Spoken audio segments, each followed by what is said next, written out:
Hi, welcome to this video class.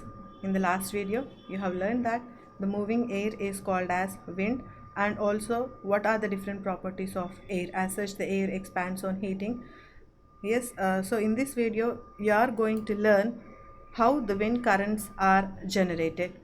So the wind currents are generated due to the uneven heating on the earth. So what are the two conditions prevailing for the wind currents to generate? So the uneven heating between the equator and the poles, and the other condition is uneven heating between the land and water. So let us discuss the uneven heating between the equator and the poles. So here in the image you can see the picture of a globe here. So you all know that the regions which are near the equator, they receive maximum amount of heat. So the regions which are near to the equator, as they receive more amount of sunlight, they get heated up faster and this warm air rises high up. And this empty space has to be filled with the cold air. So the region from 0 to 30 degrees latitude, the cold air from 0 to 30 degrees latitude, it comes near the equator. So the cold air from both the side of the north and the south poles, they come near the equator. And also you can see that the air is cooler in the polar regions. So the region above 0 to 60 degrees, you can see that which consists of warm air. So this warm air from 0 to 60 degrees, it rises up to the polar regions, and the cold air from the polar regions, it comes down to 60 degrees. So you can see that there is a circulation of wind, where the circulation of the wind setups there, where the movement of air takes place from both the sides to near the equator. So the warm air rises up and the cold air sets that place. So such circulation is set up near the equator. You may get a doubt that even the winds, why can't they move from north-south direction, that is from north to south or from south to north? Why doesn't it take place? So the reason behind that is it is due to the rotation of the earth. So this is how the uneven heating between the equator and the poles are responsible for the wind currents. Now another condition where the wind currents are produced due to the uneven heating of land and water. So in summer, you can see that the land surfaces, they get heated faster when compared to that of the water in the ocean. So it is due to the heating of the land surface, the air from the land, it rises up, and the air from the ocean, it floats towards the land. So what it's called as a sea breeze. So in summer, the winds always flow from ocean towards the land. So these are called as monsoon winds. So the word monsoon is derived from an Arabic word mausum, which means season. So these monsoon winds are responsible for rains. Whereas in winter, the vice versa, so the air that is present on the ocean is warmer when compared to the air on the land.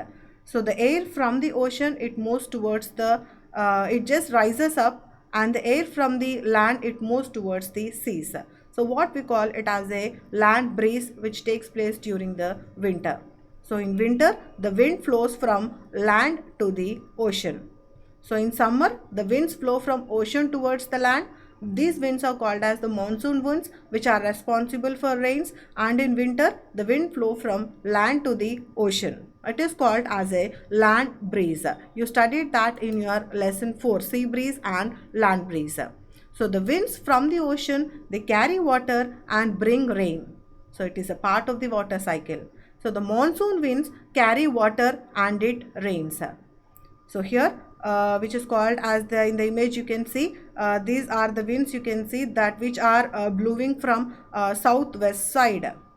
Okay, so these are the summer monsoons which blow, or also these monsoons are also known as southwest monsoons. And these happens in the months generally during April to September, where we experience more rain.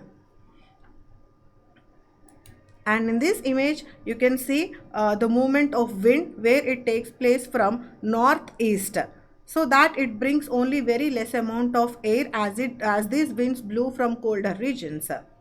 Okay, and these monsoon, I mean winter monsoon, generally it takes place in the month of November, December and January. So these are the summer monsoon and the winter monsoons, and these takes place due to the uneven heating of the land.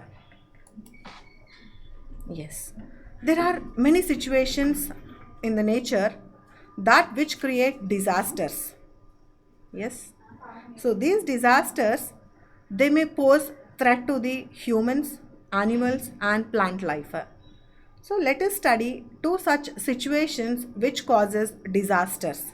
They are thunderstorms and cyclones. So what are these thunderstorms and what is meant by a cyclone? Thunderstorms, they develop in the hot, humid tropical areas like India very frequently. So the rising temperature here, which produces strong rising upward winds. So the strong rising upward winds where they carry hot air, I mean where the warm air rises up and where they again freezes to form the raindrops. So as this is a continuous process where the warm air rises high up due to the rise in temperature, and also these warm air which carries the water droplets, they condenses there and freeze and come down again. So the swift movement of the falling water droplets along with the rising air, it creates lightning and sound. So it is this event that we call a thunderstorm. But during the thunderstorm, you can see that the storm is associated with lightning. So what are the precautions to be taken during that time? So you should do not take shelter under an isolated tree, or if you are in a forest, try to take shelter under a small tree, and do not take shelter under an umbrella which is having a metallic cap, or do not sit near a window. Open garages, storage sheds, metal sheds are not safe places to the shelter. And a car or a bus is a safe place to take shelter. Or if you are in water, get out and go inside a building. So these are the few precautions to be taken when the storm is associated with lightning. Then how these thunderstorms become a cyclone? How thunderstorms are converted into a cyclone? So here you all know that before the cloud formation, the water has to get converted into water vapor. So for that conversion of water into water vapor, the water takes the heat from the atmosphere. Now, for the conversion of water vapor into water back again, so the heat which is being absorbed for the conversion of water into water vapor is being released into the atmosphere. Okay, so before the cloud formation, the water to get converted into water vapor, it takes the heat from the atmosphere.